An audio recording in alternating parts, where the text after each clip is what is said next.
Wake that ass up. Early in the morning. The Breakfast Club. Good morning. It's Kamala. Madam Vice President, how are you? I am very well. How are you doing this morning? Blessed, black, and highly favored. Always for you. Hey, I hear an echo. Do you hear it? No, we don't hear echo. We'll lower you down a little bit so you don't hear your feedback. Can you hear it better now? The feds might have the phone tap. Well, and the Russians. Don't forget them. That's right. Well, morning, everybody. We are the Breakfast Club, and we got a special guest on the line, the Vice President Kamala Harris. Good morning. Good morning. Good morning, everyone. It's good to be with you again. Now, if you were in person, first of all, how are you? First of all, how's your energy? You know, I am well. We are 8 days out, a week out practically, and I am I'm in the zone, right? We got to cover a lot of ground. There's still a lot of people to talk with. And so I am traveling all over the country, in particular the swing states, to talk with folks and organize them and remind folks of the power of their vote. Well, you know, Madam Vice President, you know I support you. This is Charlamagne. You know I support you. The Breakfast Club supports you. In 2018, when you came up here, I told you I thought you would be president one day. I think God is setting us up for a woman of color president in 2020. I'm with it. I think that it's Senator Kamala Harris. I think she's our future president. I'm with it. And I hope God puts his hands on her and says, you know what, I want you to do this. All right. We thought it would be in 2020. I was on the campaign trail with you in 2020, so I'm happy to see you in this position. And the reason I'm stressing that I'm voting for you on November 5th is because Trump has been running these ads with myself and Envy in them, these anti-trans ads, without our permission. How do we combat that? Can we? Well, yes. I mean, look, truth is always going to prevail over the misinformation and the lies, but it takes work, right? And so having this conversation right now, so all your listeners know, but there is a lot of misinformation and disinformation because they don't actually want to talk about the truth because their truth is a failing truth. And so, yeah, we got to keep reminding folks of the reality, which is I am blessed and honored to have your support and the support of so many communities and individuals who are, their names are known and some names, you know, your listeners may not know, but they are leaders in their community. Now, Ms. Vice President, if you were here, I would be holding up my Hampton University helmet, but we're not going to go there today. I wanted to ask. Other HU, I know. I'm sorry, both of y'all had the experience. She those said, schools. I know. I'm sorry, both of y'all had the experience. Those Poor schools. little Hampton. Delaware State University, honestly, both y'all should have attended, but we get it. We understand. I wanted to ask about those trans ads. You know, in the ads, he's saying that, you know, Kamala Harris wants to spend taxpayers' money for sex changes in jails. He spent millions and millions of dollars on, and like Charlamagne said, having him and myself in that. How do you answer that for people that don't know? And what is the real news when it comes to that? Well, first of all, to your point, he has spent tens of millions of dollars trying to hit me with a bunch of disinformation and misinformation on this. And he's living in a glass house because the policies he's speaking about in terms of those surgeries were also his policies. And the reality of it is that those ads relate to two people. Versus the fact that he wants to get rid of the Affordable Care Act, which would impact 45 million people. He wants to get rid of our $35 a month cap on insulin, which would impact millions of people, including millions of our seniors, black and brown folks. Latinos are 70% more likely to be diagnosed with diabetes. Black Americans, 60% more likely to be diagnosed with diabetes. He wants to get rid of all of that. He wants to take away health care through Medicare. And he wants to distract from the fact that he actually, not only does he have a plan on this versus no plan on anything else, but his plan is to get rid of health care coverage for the most needy. Well, you know, while he was at MSG yesterday, while he had the rally at MSG, and he had people up there insulting Puerto Ricans and black people and Jewish people, you was actually in Philly reaching out to the black and Latino community. Yes, and you know, it just turned out, Charlamagne, to be a real coincidence, but again, pointing out a stark contrast between he and I. Yes, I was in Philly meeting with leaders, many leaders in many communities, but including leaders in the Puerto Rican community, to talk with them about my longstanding commitment to Puerto Rico, to the people who live on that island, who have often been overlooked. In fact, they know, and we talked about the fact that even when I was in the United States Senate, knowing Puerto Rico doesn't have its own United States senator, I was a leader in making sure that we would get relief to people on the island when it came to like the aftermath of Hurricane Maria. And what I shared with everyone is part of my opportunity economy, as you know, which is about lifting up people around home ownership and small businesses, that I will have a specific opportunity economy task force for Puerto Rico that will focus on the needs that they have in terms of fixing that electrical grid in Puerto Rico, and also bringing private sector investment together with government investment and nonprofit investment onto the island to help with job creation and sustainability for the island.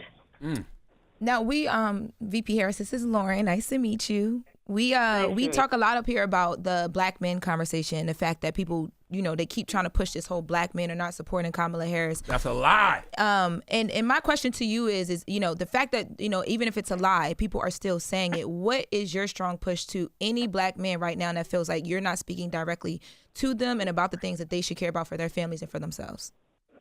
Well, Lauren, I have to tell you back to what Charlamagne is shouting in the background. The brothers aren't saying that. I was just at the barbershop in Philly talking with very incredible and distinguished men who are leaders in their community in small business and education. And these men, these black men, were talking about not only their support for me, but most importantly, their support for my perspective on what we can do that lifts up the community and taps into the ambitions and the aspirations. For example, the work that I will do that includes not only increasing access to capital for small businesses and minority-owned small businesses, but part of my agenda includes a $20,000 forgivable loan for startup small businesses who are invariably going to be the folks that you and I are now talking about, who just need that startup help to be able to buy the equipment or to start up a meaningful website, because it can't just be starting up a business and having your cousin set up your website, right? It's got to be something where it can actually help you access markets and customers. These are the kinds of things we talked about. And I will tell you, at the rallies that I am doing where there are thousands of people, I just did a rally the other night, 30,000 people were there. And the number of people cover the whole span of race, gender, and age. But the black men in particular who are at the rallies have recently been saying to me, don't you listen to that, and they got to stop with all that noise. We support you. So I'm glad you raised the topic so we could actually deal with the reality of it versus what some of the media is trying to create as a narrative. Well, a poll came out yesterday that said, it was an ABC News poll, and it said that you're winning black men 85% and outperforming Biden by 14 points with black men from 2020. So. Yeah, listen, because I have said from the very beginning, black men are no different than any other voter. You have to earn their vote. And part of the challenge, I think, with the perspective in this narrative has been to suggest anybody's got black men in their pocket. No, you have to earn the vote, which is why I've been out talking with folks about not only my history of work that has had a positive impact, but also the work that has yet to be done, again, around lifting up the economic situation, helping young fathers with what they want to do to parent their children with an extension of the child tax credit to $6,000 for the first year of their child's life. What I intend to do that is about tapping into the desire for home ownership and a $25,000 down payment assistance for first-time home buyers. Let's talk and about that's that. why those numbers are 85%, Charlamagne, because folks know I have a genuine commitment based on hard work that I have already done to lift up the community versus, to your point, Donald Trump at Madison Square Garden last night with all those tropes versus Donald Trump, who took out a full-page ad in the New York Times for the Central Park Five, suggesting that these young black and brown, and they were not young men, they were children, should be executed. Donald Trump, who in New York as a landlord refused to rent to black families. Donald Trump, who called the first black president, called him out and suggested he was not born in the United States, and then most recently refers to black legal immigrants in Ohio as though they're eating their pets. That's right. Absolutely. I was going to ask, we see the support you have with small businesses. We see the support you have with HBCUs. We even see the home buying voucher that is there to help, especially our community, get into our homes.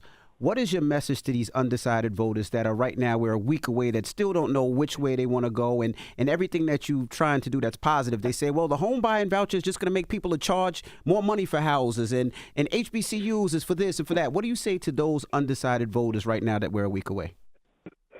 So, first of all, please go. I'm going to throw out my website, DJM, because people have to be able to see it and read it for themselves and take their time with it. Mm-hmm. For those who are interested and want to be more informed, and if I haven't had a chance to meet with them and talk with them directly, I invite you in your busy lives, if you can take some time to look at my website, KamalaHarris.com, and look at my policies. For example, $25,000 down payment assistance for first-time homebuyers. Let me tell you why that's not going to have an unintended effect, because that increases the demand for home ownership, which is going to have an impact also on supply. Part of my plan is, I've been in public service my entire career, but I know the limitations of government. So part of my plan for affordable housing is to work with home builders and developers to give them tax credits to create incentives for them to build more homes. But I'm going to tell you another part of my perspective on this. Mm-hmm. I also know that in particular for high rent, a lot of it has to do with corporations that are buying up all this housing and then eliminating competition and jacking up rents. Mm-hmm. And part of my plan is to also go after them. Similarly, on the price of groceries, you and I both know it's still too high. Mm-hmm. I'm going to go after price gouging, which is those bad corporations that are jacking up the price of everyday necessities for folks, especially those who are, for example, in the zone of Hurricane Helene and other places that have experienced extreme emergencies, and those bad corporations, and most of them are not, but those that will take advantage of the desperation of people in need. So these are the examples, and I will tell you, look, I'm about to give a speech Tuesday night at the Ellipse in front of the White House, and part of what I will be talking about is that there is going to be a new president on January 20th of next year, and it's either going to be Donald Trump or it's going to be me. And I would ask people to imagine the Oval Office. People have seen it on TV. You know what it looks like. It's either going to be Donald Trump sitting behind that desk, writing out his enemies list of who he's going to seek revenge and retribution on, or it's going to be me working on behalf of the American people, as I always have done, working on my to-do list to see through these policies that are about home ownership, lifting up our small businesses, lifting up families with children, and lifting up the discourse in a way that it is not about trashing people all the time. That's right. Which is why, even back to the point of Puerto Rico, Bad Bunny has endorsed me, right? He knows, and Jennifer Lopez, and they love Puerto Rico, and they are proud in terms of that heritage, and they know how demeaning and destructive Donald Trump can be on things like that. I'm proud to have the support of the kinds of people, not like those at Donald Trump's rally yesterday at Madison Square Garden. The people supporting me, Bad Bunny, Fat Joe, Quavo, Beyonce, Kelly Rowland, and I could go on down the list. So I'd invite people to just look at who is supporting who as one measure of who cares about who. Right. How do you feel, Madam Vice President, about these major publications like the LA Times, the Washington Post refusing to endorse somebody for president? Charlamagne, it's disappointing, no doubt. But the other piece of it is, it gets back to my point about who is Donald Trump, because he is the one, right, who is up for election with me. And, I think that some of your listeners, they know, and others may not, which is that, look, it's billionaires in Donald Trump's club. That's who's in his club. That's who he hangs out with. That's who he cares about. That's why when he was last president, he put in place a massive tax cut for billionaires and the biggest corporations, and that is exactly what he will do again. His policies are not about middle-class folks. He's not sitting around thinking about what he can do to take care of your grandmother and your grandfather. He's thinking about people like himself and all of his grievances and all that makes him angry about how he has personally been treated, as opposed to worrying about how you have been treated and what his responsibility is to lift you up. Well, Madam Vice President, we appreciate I you know so you much for gotta checking go. in. I know you got calls to make and things to do today. I do have one last quick question though. How often do you say to yourself, "Man, fuck Donald Trump"? Just in your mind. Just play a little Dipsy. One good time. A little YG. If it's on the playlist, it's cool. You know, let me tell you, actually, my focus, and honestly, more is on, I love the American people. And that people are taking time out of their so busy lives with all their demands to take the time to vote, to stand in line, especially in those places where their state leaders have tried to make it more difficult for them to vote. That's really where I spend my time, and the contrast point is really about that they deserve better. They deserve better. They deserve a president who actually cares. Absolutely. That's right. Thank you, Madam Thank Vice you for President. checking in. Appreciate Yes. you. We're a week away. Everybody go out there and Good to vote. be back with you. Okay. Talk to y'all soon. Thank Alrighty you. now. Bye-bye. Wake that ass up. Early in the morning. The Breakfast Club.